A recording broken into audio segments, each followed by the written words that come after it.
Hello, love. It's Nina with Passion Squared. Welcome back to the podcast. Today, I am going to invite you to look at something that is very common. I'm going to invite you to look at it in a different way. I'm going to invite you to listen, and then take some time to really think about the topic that I'm going to share with you today. If you have followed Passion Squared at all, you know that we focus a lot on the language that you use, the words that you choose, how they are aligned not only with your brand, but with the outcomes you are seeking. One very common issue within the professional salon industry for as long as I've been in it, which is over 3 decades, is a focus on commission percentage.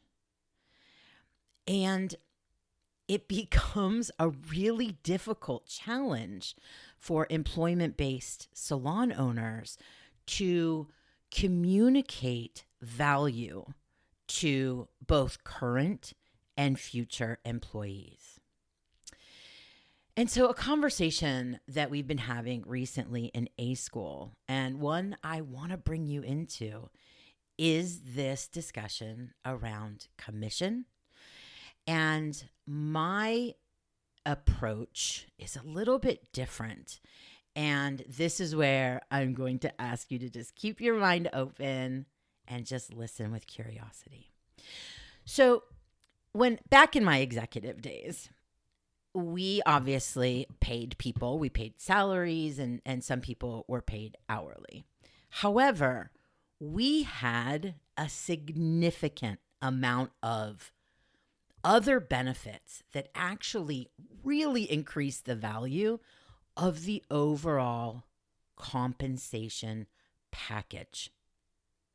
This isn't manipulation. This isn't trying to create value where value is absent. This is really solid, high value, high monetary value additions to somebody's base salary.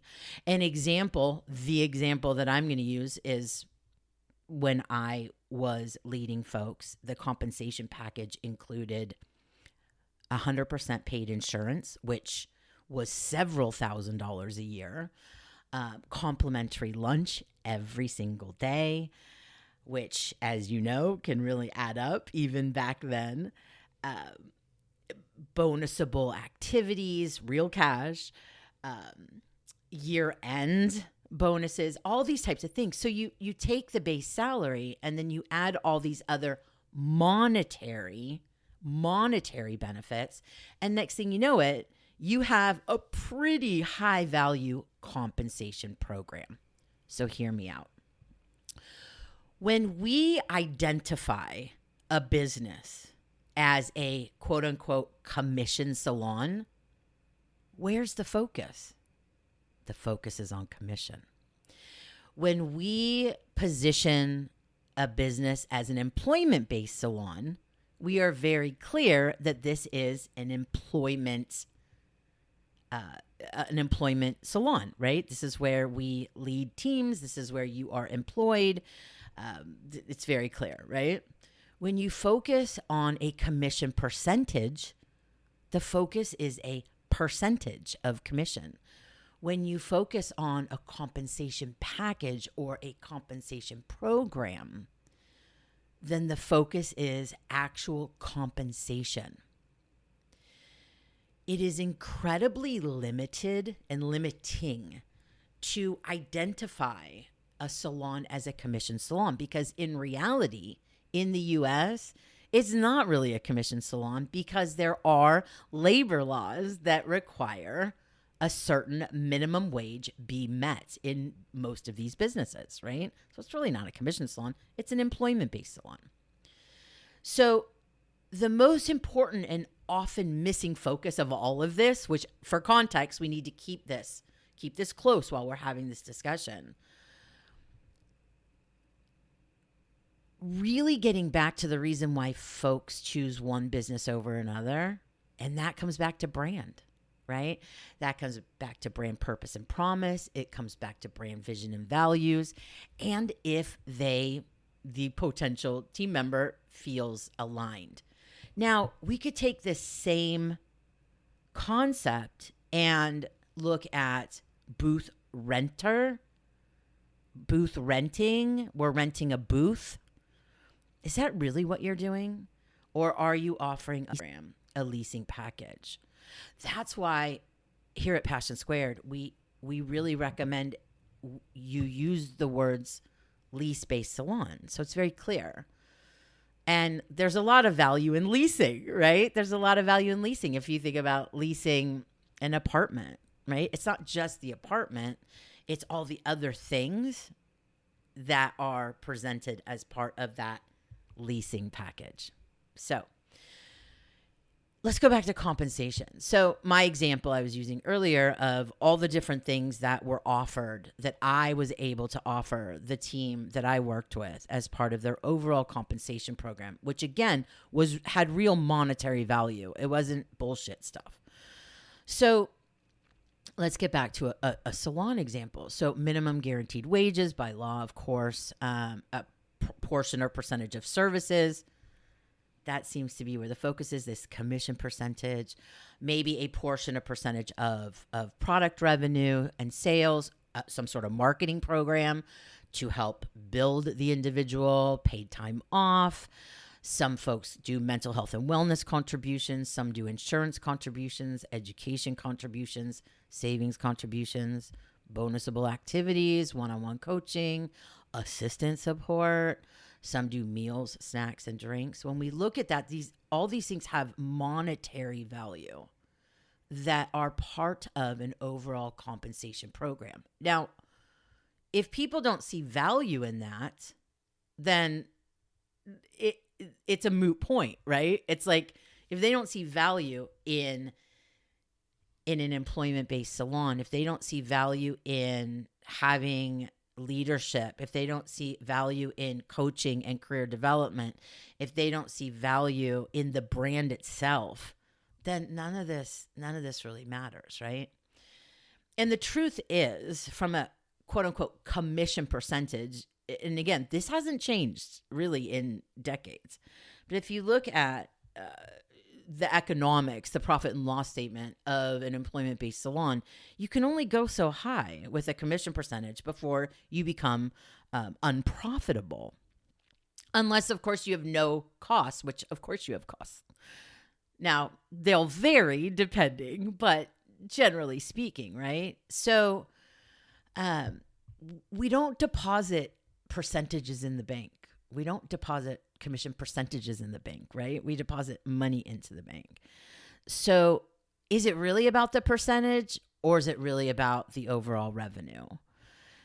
And ultimately, the goal is to create, build, and deliver awesome experiences, right? And create happy people. And happy people generate revenue. Happy people create happy clients. I mean, that's really what we're talking about, right?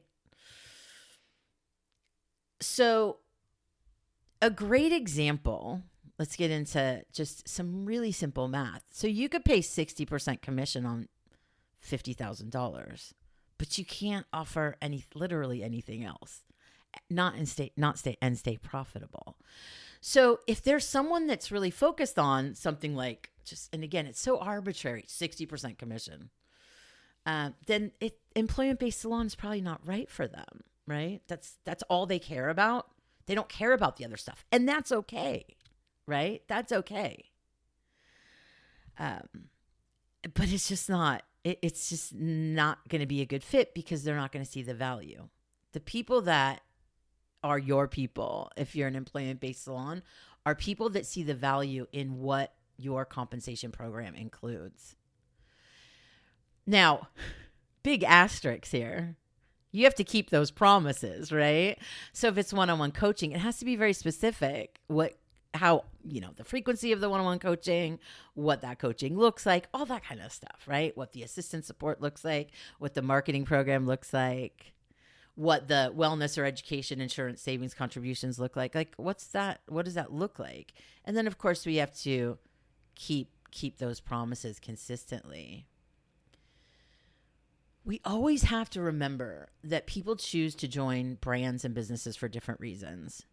And for some, money is number one, but it's not always number one. And what could be equally important or even number one for some people is feeling significant, supported, cared for, paid attention to, protected, recognized, treated with respect and kindness, and help with reaching goals. And if you don't have this type of clarity as to why someone would choose to work in your business and align with your brand, that's where the work starts, which is why brand is such a big part of what we do at Passion Squared. It's literally the foundation of everything that you do as a business owner, everything and every decision you make, because it is then that you can choose the language that's aligned with your brand and outcomes you're seeking. So if you're offering a commission job, the focus is going to be commission. If you're offering a career path, the focus will be a career path. This is not just a salon industry issue. This is an overall issue, right? Aligning what folks value with our brand. And sometimes it's aligned and sometimes it's not. And that's okay. And the thing to always remember with all of this is that people grow and people evolve and people grow out of things, right? So you could have a great relationship with a employee and team member, and a few years down the road, they get this entrepreneurial itch and they want to go open their own space. That's awesome, as long as it's done with integrity, right? That's awesome. Like, look at you. You created that. We have to remember that. We have to remember that in all of this. Focus on your brand value, and aligning the words that you choose, the language that you choose, the dialogue that you have with the outcomes you are seeking. And it can change literally everything. Is it going to be perfect? Fuck no. Nothing's perfect. Remember, we're not black and white thinking. We're not living in the extremes, making decisions in the extremes. Yeah, it's not always going to be super clean and buttoned up because we're dealing with people, including ourselves. We always have to check in with those expectations, both of ourselves and of others. What I know for sure is if we change the system, we can change the result. If we change the system, we can change the results. So today, I want you to think about that. I want you to think about whether you're an employment-based salon or a lease-based salon. I want you to think about your brand. I want you to think about your compensation program or your leasing program, and check in and see how aligned it is. You are worthy. You are capable. You are awesome. You are beautiful. Thank you so much for listening. If you want to keep the conversation going, you can find Passion Squared on the socials at Passion Squared, and you can find us on the web at passionsquared.net. Have a peaceful day. Thank you so much for listening. Bye.